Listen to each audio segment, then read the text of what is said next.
Hello, and welcome to Autistically Unapologetic, the unfiltered and unmasked podcast about everything autism. Here's your host, Devin Morrissey. Hi, and welcome to Autistically Unapologetic with me, Devin Morrissey. I want to just officially welcome everyone to episode 2, where today I have our podcast's very first guest. This guest is autistic, just like me. She is an animator. She founded her own animation company when she was a teenager. She's an entrepreneur traveling all over the world. She's a businesswoman. She's a producer.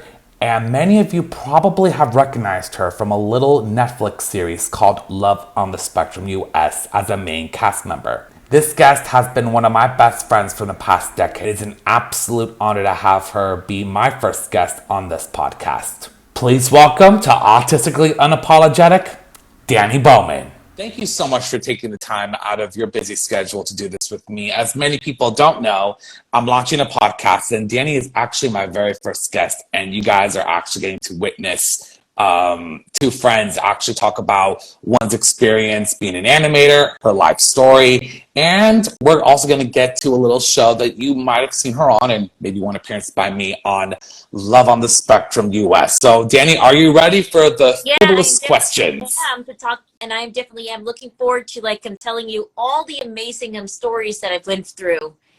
Absolutely. The during and the after of Love on the Spectrum. Well, actually, this podcast is actually called Autistically Unapologetic, but hey, definitely in that era. So, Dani, I want to start off tonight by asking, when did you first find out that you were autistic, and what was your reaction to that? Well, at age 11, when I first moved in to live with my aunt and uncle, I first found out that I have autism when I heard my aunt and my mom talking about it. My reaction was confusion because I thought it was a disease I had. Maybe I had to go to the doctor, which I hated going to the doctor to get a shot. However, my aunt reassured to me that it was not a disease at all. It's just a part of who I am, like having brown hair and hazel eyes. It's what gave me my superpowers to focus on the things I love to do, and like animation and research. I love researching many things, including biology, geology, and so on. Absolutely. And something that I think what is really interesting is that, as many people know by now, or in case if they've been living clearly under a rock, you have this passion for animation that is so undeniable.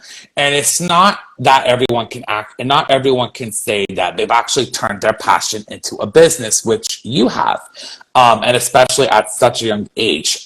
So what actually first got you into animation? Well, animation has been my passion my whole life, ever since I could remember. I was animating before I could talk. That doesn't surprise me. I didn't speak until I was 6 anyways. But I was animating before that with my plush toys in the camera. I would pose my toys, take a picture, move them, take another picture, and repeat the same process over and over again. When I would finish the picture roll, I would ask my parents to develop the film. And when I would get the pictures back, I would flip the film like a flip book. So I created stop motion before I even realized. I was drawing as soon as I could pick up a pencil. I would draw everywhere, on the walls, on paper, everywhere I could. And I still draw every chance I get. Absolutely. So pretty much it was like you pretty much knew what stop motion was before you even knew what animation is. It's amazing. And so it says here that DaniMation was founded in 2009 when, let me get this right, when you were only 14 years old. You got that right. Holy moly, 14 years old. I was a gawky kid back in middle school. My God. So as DaniMation Entertainment's founder and CCO, or Chief Creative Officer, what made you decide that you wanted to start your own animation company at that young age? Well, I first got the idea of starting an animation company when I was 11. I used to create picture books by doing little drawings on paper. Then I used to staple them together. And when I asked my aunt to help me publish my books, she told me they were really good books, but it could not be published because it was just drawings all stapled together. Mm-hmm. And after my disappointment, she said she would help me and that she would always help me figure things out.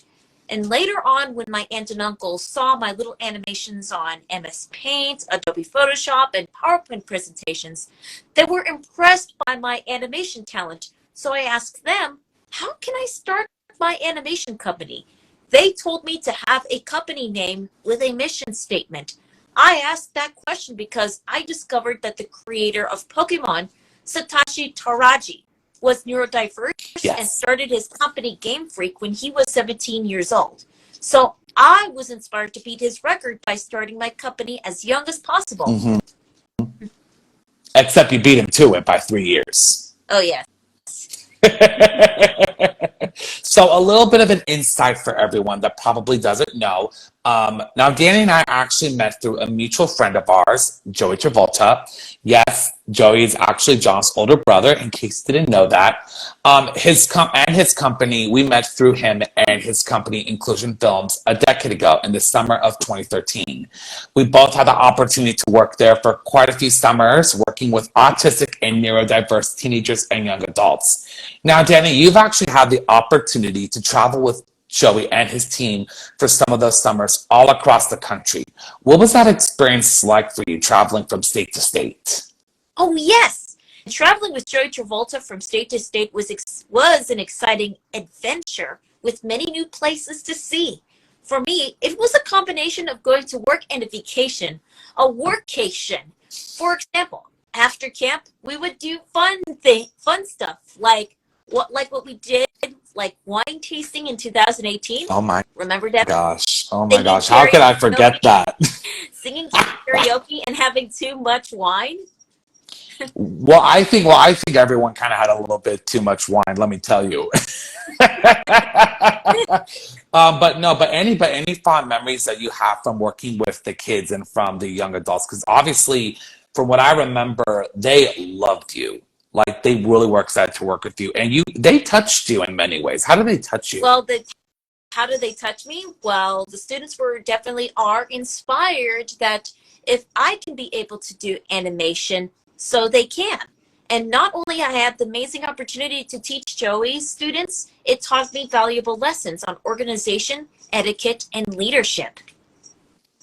Absolutely. So let's talk about your love life a little bit. What was your love like? What was your love life like before Love on the Spectrum US? Tell me a little bit about that. Tell our viewers about that. My love life was pretty complicated because I couldn't find anyone that I could relate to on or off the spectrum. They were not mature enough, or I couldn't find anyone with similar interests. Well, I still had the same problem with season 1, but the search for love continues. Absolutely. Now, for those of you that do not know, or in case you've been living under a rock, Love on the Spectrum is an Australian reality TV show that surrounds the lives of autistic individuals as they encounter love, dating, relationships, etc. Now, the show premiered on Netflix in November of 2019 on Netflix and through Northern Pictures. And Dani, did you get a chance to watch the original Love on the Spectrum? And if so, what were your thoughts? Yes, I did watch it. When I first watched the original Love on the Spectrum Australian version, now called Lots Australia, I was amazed on how people on the spectrum were able to be themselves. As far as I could see, they were treated respectfully. Yes. I couldn't agree more with that. And especially when you watch that and you see the producers, you see, people being invited into these autistic individuals' lives. And it's not very often that you actually are being welcomed into their lives. And not only that, but having cameras follow you 24/7 about that. So after 2 successful seasons in Australia and a massive audience reaction around the world, Netflix and Northern Pictures decided to bring Love on the Spectrum to the United States. How were you approached to be on the show? Well, as far as I could remember, in 2019, I was approached by Keno Cleary via email and asked me if I knew of anyone that would be interested in participating in the US version of Love on the Spectrum. Keno Cleary is the director of both the Australian Yes. and the US version. And he's one of the executive producers as well. Yes. I did recommend a couple of companies, but they also asked me I would be interested. I said, what? Having someone else set up a pre-screen date for me, and all I have to do is show up and be myself? Of course. I was interested. I was more than interested. Well, it's hard to find love out there for anyone, I imagine. But for someone as busy as I am, it's practically impossible to find dates. Mm-hmm. Absolutely. I mean, because let's face it, for those of people that don't know you, like, you have an incredibly busy schedule. You are working around the clock. If you're not teaching animation, you're on a plane somewhere to show animation. Like, you literally just got back from Stanford just, I think even yesterday, I want to say, doing a lecture at Stanford, which is incredible. Now, what was it like to have Netflix and Northern Pictures follow you around as you re-entered the world of dating? Coming from someone who actually was on the show with you, I'm really curious to hear and for you to tell our viewers and our listeners, what was that like for you to have camera crews following behind you and all that? I didn't mind cameras following me. As a matter of fact, I enjoyed it. Yeah. How about you? How was it? Oh, are you trying to throw the questions on me? Is this your podcast now? You know, it was definitely interesting when, you know, obviously people only saw me on one episode, but in that moment, because what people don't know, we shot at a local bar in Hollywood and we were there, and it was really weird actually being in that environment. But then having, you know, here's the thing. Everything that you saw on TV is real. No one was telling us, we weren't going off the script. Everything that you see is 100% real, and it's raw, it's authentic. And I think that's sort of anything. I think that's something that all of us cast members, whether we're in Australia or not, and then having the reaction that the show has had has been pretty incredible. But going back to you, Dani, the US version of Love on the Spectrum was highly anticipated. And about a few weeks before you shot, you mentioned to me that before you began shooting, you were actually really nervous about doing the show. Can you elaborate on why you were so nervous to do Love on the Spectrum US? Well, it wasn't the cameras that I was nervous about. It was more of who I am going on a date with, especially after 2 years of not dating because of COVID. Yeah. It was scary just to see anyone in person again, but let alone a date. That was a little uncanny for me. Absolutely. And especially too, considering that there was so much hype about the US version of the show, and given just the amount of reaction that the original Australian version had. I mean, that was high shoes to fill. And I think that you and the original cast, the main cast, actually did an amazing job of just that. So obviously Dani is not the only one on Love on the Spectrum US. In fact, there are a few of our friends on there, and I want to get your thoughts on those cast members, if that's okay with you. Starting with Miss Abby Romero, who I understand you actually have a prior friendship with before Love on the Spectrum. Can you tell us a little bit about that? I personally knew of Abby ever since she attended one of my workshops that I used to teach. Really? We were featured in another documentary called Generation A on PBS when she was 13 and I was 15 at that time. It's weird to see us that young. Just to let you know, it's available on YouTube, and I always thought she was nice. The rest that I have never met before, I think Northern Pictures did a great job at finding many areas of the spectrum and showing that no matter where on the spectrum we are, we all have the same needs and wants, just like anyone else. We just want to find love. Absolutely. And Abby and David are such a wonderful couple. They're so nice in real life. So everything that you saw about them on the show, they're the sweetest. Mr. Sabode from Long Beach. Well, with Sabo, what I've noticed from Sabo is that Sabo's really nice. Yes. So Sabo and we first met each other at the Emmy Awards party. I was like so honored to brief another cast member other than Abby, which just looked really nice. But I wish I met I wish I could have met other members of the Lots US version, like Kaylin and James and Yes. Steve. I have not Yes. yet. Yes. Shout out to Sabota as well. His family is one of the sweetest families I think I've ever met. Mr. James from Boston, Massachusetts. Mr. Renaissance himself. Well, I haven't met James yet. Absolutely. Never met. But he follows all of our content, and James has been super supportive. So shout out to James if you're watching. Miss Kaylin from South Carolina. Well, we have chatted ever since a Zoom. We chatted each other on a Zoom meeting. And it's really great interacting with her. Absolutely. And Kaylin knows exactly what she's talking about in the world of autism. And it's almost like a lightning bulb goes off in your head when you hear her talk. You're just like, that is actually true. Like, who would have thought? And last but certainly not least, Mr. Steve from my hometown of San Francisco, who does not have an Instagram, but we hope he makes one soon because, well, all of us lost supposed need to connect. Well, I hope Steve makes another social media page. Well, but it's really up to him. Absolutely. And he is such a kind-hearted soul too. Like, if he were to do he can narrate an entire TV show, be like the most dope narrator of all, and then win an Emmy for it. Oh yes, he would be the best. He definitely would be the best voice actor in general. I think you're right. Maybe you needed to call him up and have him be on one of your shorts. That will work. Because hey, you're always looking for new talent. I mean, you work with some of the best voice actors in the business. So, Love on the Spectrum premiered. So, Love on the Spectrum US premiered in May 2020. Oh wait, hold on, wrong question. I'm so sorry. You pretty much shot for quite a while with season 1. What was your favorite part about shooting season 1 for the show? Well, my favorite part was going on many adventures, especially with speed dating. I never experienced speed dating before. It was fun, and especially because it's much easier to get to know the person well.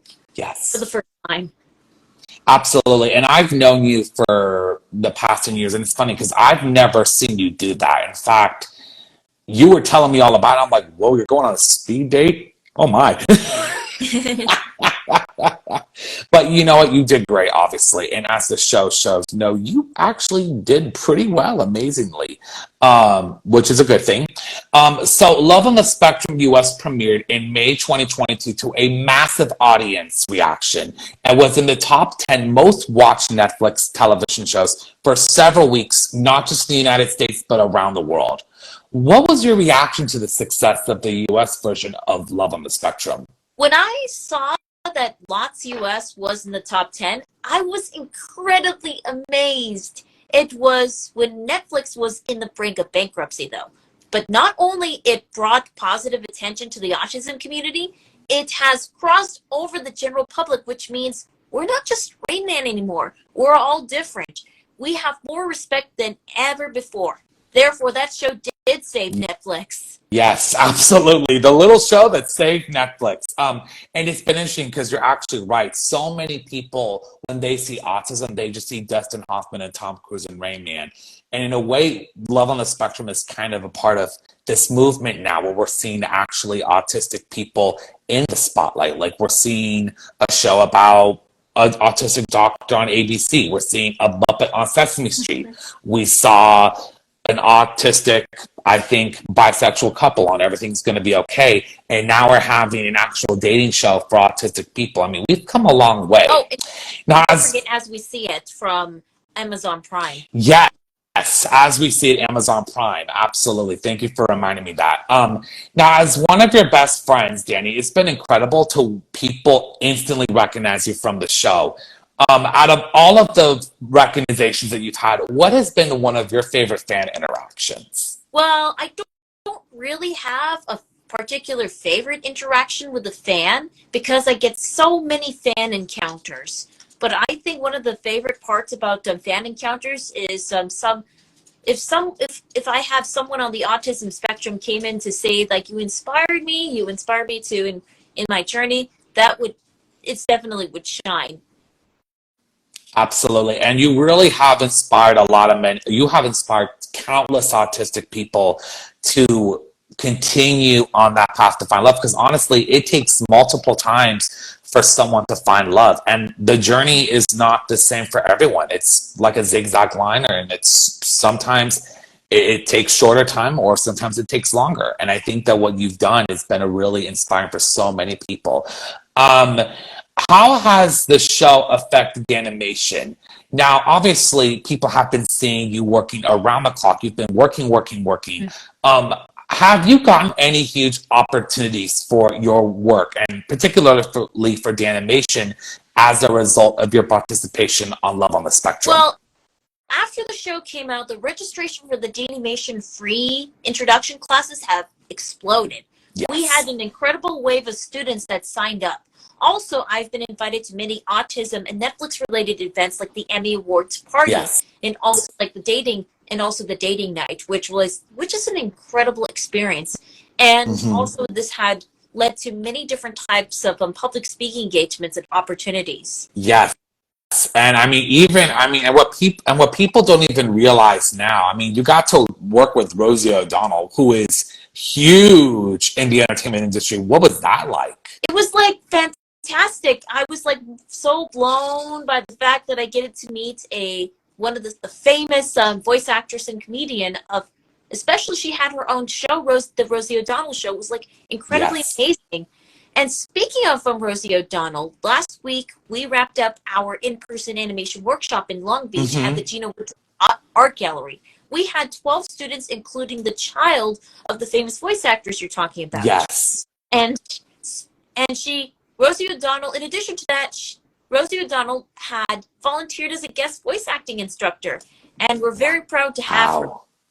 That's incredible. I mean, honestly, Dani, I couldn't be more proud of you. The fact that you have been able to capture so many people's hearts, including Rosie O'Donnell, and not only capture her heart, but for you to actually work with her, that's huge.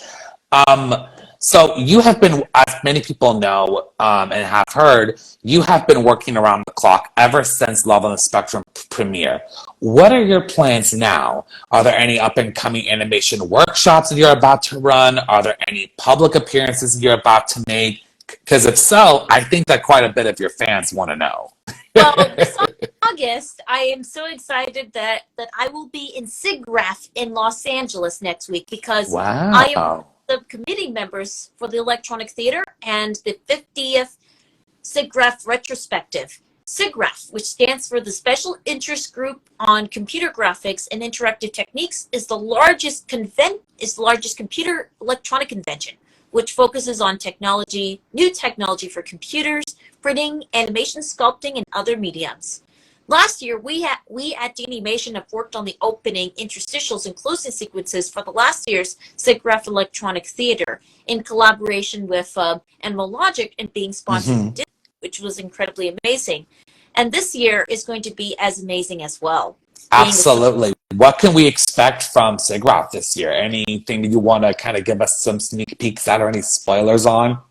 Well, we do have a couple of really great, we do have a great showcase of different electronic theater stuff, and the retrospective is going to be even special. Wow, I cannot wait to hear all that you do at SIGGRAPH. Now, as many people know, and we've known this for a year now, Love on the Spectrum US is now being renewed for season 2. What are some tips or pieces of advice that you wish to offer to any new cast members of Love on the Spectrum US that are going to start their journey to find love on season 2?